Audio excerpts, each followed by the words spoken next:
Hi, hope you're having a great day. You're watching JG Entertainment, and for this video, I'm gonna go over Ruby Gillman, Teenage Kraken's opening weekend box office. I'm giving you a full breakdown, telling you how it's a flop and why it was a flop, and can it actually recover? Just kind of how Elemental's kind of recovering a little bit. Can this movie recover? So yeah, let's go over all that in this video. So yeah, let's get into it. So let's start off domestically, which domestic means U.S. and Canada. How did it open domestically? Well, it made $5.2 million on its 3-day weekend, but it made $5.6 million on its 5-day weekend, which includes Monday and Tuesday because of the 4th of July. So yeah, not a lot of money done in those 2 days. Now, this wasn't even enough to make it to the top 5 this weekend, which is crazy. That's crazy. A brand new opening weekend movie from DreamWorks couldn't even make it to the top 5 that weekend. That's insane. It's really, really bad. So yeah, definitely a huge flop. The fact that this movie only made $5 million, that's not good at all. That's not good at all. However, one positive thing that did come from that was that it had a very positive word of mouth. What do I mean by that? Well, it got an A- cinema score, on par with Dungeons and Dragons, which is the film, which is also really strongly thought of as a good film, like a good blockbuster. So this is a good sign, meaning that this film might be thought of as a good film.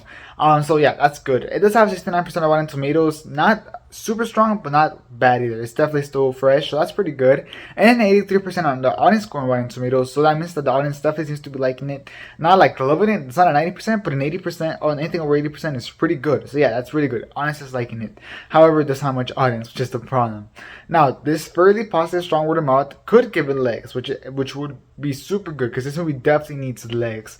So it could maybe give it legs, similar to that case is Elemental, which opened really, really small, but it got legs and it only dropped around 30 something percent on its upcoming weekend. So it's definitely getting to some point at the box office by keeping those strong legs. So this film could very much be like that. However, both Elemental and Across the Spiderverse have a stronger cinema score. They both have an A, and like I said, this one has an A-. So I think that means that usually people that are going to go to the theaters and be like, oh, what movie should we see? We want to see an animated film, or usually like the audience that would kind of go watch this film would probably choose Elemental or Across the Spider-Verse over this movie, which I think is very interesting, and I think that's the main reason why this movie honestly flopped. I think that the competition here is just straight competition to this film, and I don't think this film had anything to really grasp them to watch this film over Across the Spider-Verse or Elemental, which is really interesting. Now, what about overseas or internationally, which means anything outside of the US and Canada? Well, overseas, it made $7.6 million on its opening weekend and currently has $8.2 million overseas. Also super small, incredibly tiny, definitely a flop overseas as well. The biggest market there was Mexico, which made $1.2 million for the film, and even that is really small for something that Mexico would afford to. So yeah, this film is definitely not getting anywhere overseas either.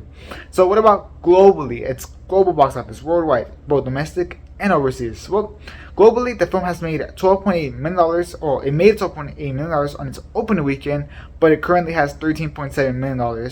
Also still not super strong, very, very small. Clearly the anti-Little Mermaid group that was kind of going to go support this film for going against or sending a message against Disney, since Disney did race ban the Little Mermaid, did not show up, or it was too small to really hurt it, because a lot of people were saying, oh, we're gonna watch this film because the Little Mermaid actually has red hair and she's white in this film, so we're gonna go support this film to give Disney a message. Clearly it's not gonna work. That didn't work. The audience either was too small, or I don't know what happened there, but that did not happen with this film because the opening weekend is really bad. Now, how bad is this opening weekend? Well, it's the lowest opening of DreamWorks history ever of DreamWorks history. That's really bad because it just came from a really strong win with Puss in Boots: The Last Wish, which, even though it opened small, it became such a huge box office success due to how good that film was and the amazing word of mouth of that film. So the fact that this film is the lowest opening ever is really, really sad for DreamWorks, going from the very peak to very down. That's really, really bad.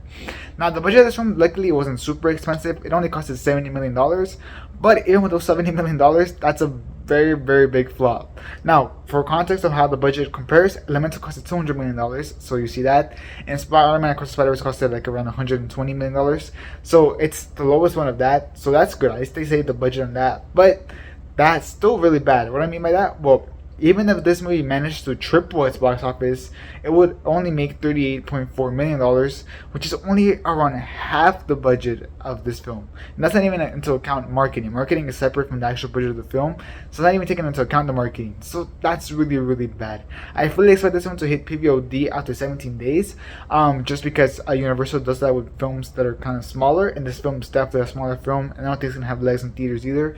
There's so many films coming out: Mission Impossible, Barbie, Oppenheimer, plus the animated films that are already in theaters. I think they're just gonna kill this movie's legs. So I fully expect this one to hit PVOD after 17 days, and maybe the streaming service Peacock after that. I can see that definitely for sure. And that don't expect a sequel for this film or nothing. It's definitely died on its opening weekend, which is really sad. I felt like the film could have had potential. I personally haven't seen the film, but from the trailers that I've seen, it looked like it had potential. If you have seen the film, turn in the comments. What do you think about it? I'm very curious, but definitely ended up being a flop. So yeah, that's the biggest flop animated wise this year, which is sad. Super Mario Bros. Movie did good. Across Spiderverse is doing good. Elemental is doing pretty good actually. So this movie being the first animated flop of this year kind of sucks. But yeah, to me, what do you think about this situation? Down in the comments. Did you watch this film? Did you enjoy it? Did you skip this film in theaters? Why did you skip it on theaters?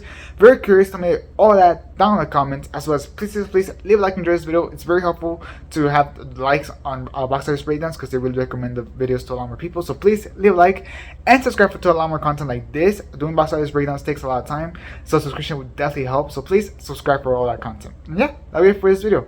Thanks for watching. Hope you have a great rest of your day. And this is Jerry and Tim out.